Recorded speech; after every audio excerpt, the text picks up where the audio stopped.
ইতিহাস থাকে এবং আমরা সকলেই খেলতে খুব পছন্দ করি। বাট খেলতে গিয়ে যদি কোনো কারণে অসাবধানতাবশত আমাদের হাঁটুতে আঘাত পায় এবং সেই আঘাতের ফলে যদি কোনো কারণে আমাদের লিগামেন্ট ক্ষতিগ্রস্ত হয়, তাহলে কিন্তু তা পরবর্তী জীবনে এর বিকট এবং বিরূপ প্রভাব ফেলতে পারে।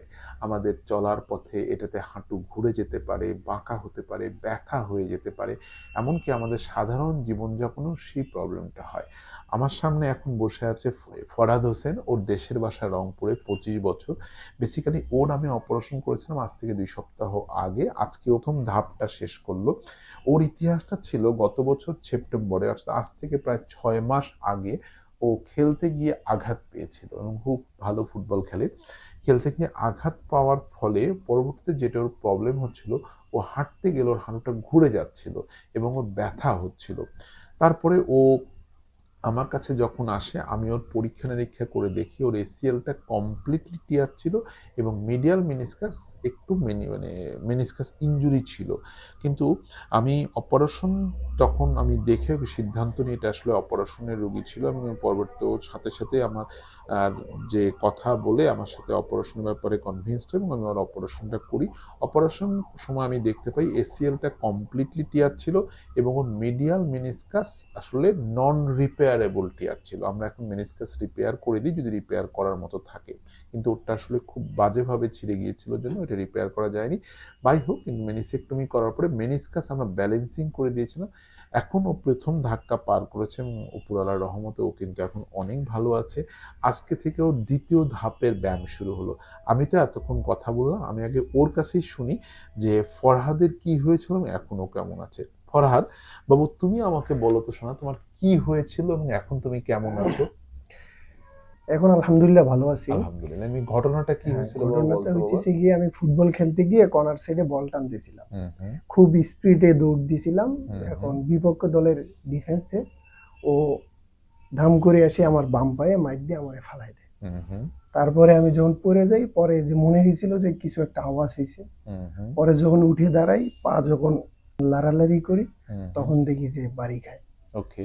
তারপরে আমি আর খেলাধুলা করি নাই।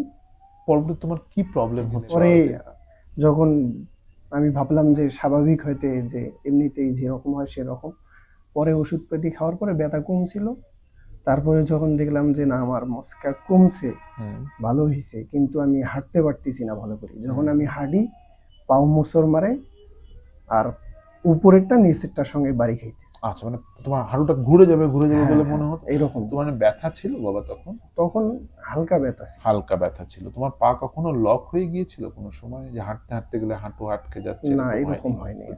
এটা আসলে বেসিক্যালি ওর যে ইতিহাসটা ছিল সেটা কমপ্লিট ACL টিয়ার এবং হালকা ব্যথা ছিল, মানে মেনিসকাস ইনজুরি ছিল। আমি তো তোমার অপারেশন করেছিলাম আর্থ্রোস্কোপিক্যালি, মেশিনের মাধ্যমে, তাই না বাবা? এবং আমি একদিন হাসপাতালে রেখেছিলাম তোমাকে। মানে 1 রাত 2 রাত রেখেছিলাম। 2 রাত ছিল। ওকে। বেসিক্যালি আমরা যেদিন অপারেশন করি তার পরের দিনটা অবজারভেশনে রাখি, তারপরের দিনই ছেড়ে দিই। এখন ও অলমোস্ট ওর দেখেন 2 সপ্তাহের পরেই কিন্তু 90 ডিগ্রি পর্যন্ত পা ভাঁজ করতে পারছে না। ডিগ্রি পর্যন্ত হয়ে গেছে। এখন তুমি কেমন আছো বাবা? আলহামদুলিল্লাহ ভালো। ওর আসলে বেসিক্যালি এখনো অনেকগুলা ব্যায়ামের ধাপ বাকি আছে। আরো 2 সপ্তাহ পরে ওকে আমি আমার দ্বিতীয় ধাপের ব্যায়াম শেষ হলে তৃতীয় ধাপের ব্যায়াম করব। তবে ও যেহেতু খেলতে পছন্দ করে, আমি আশা করি ও 6 মাস পরেও মাঠে আবার নামতে পারবে।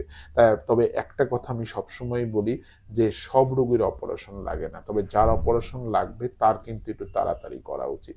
তাই আপনারা যারা এই জাতীয় সমস্যা বোধ করছেন তারা একবার আমাদের সাথে দেখা করতে পারেন।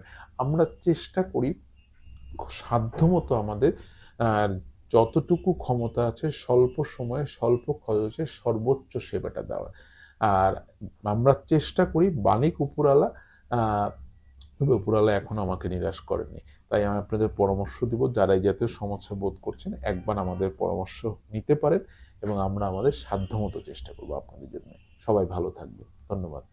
হাড় সমস্যার যে কোনো সমাধান জানতে ইউটিউবে ডাক্তার দিবাকর সরকার নামে আমার একটি চ্যানেল এবং ফেসবুকে আমার একটি পেজ রয়েছে। আমার চ্যানেলটি সাবস্ক্রাইব করুন এবং আমার পেজে লাইক দিন।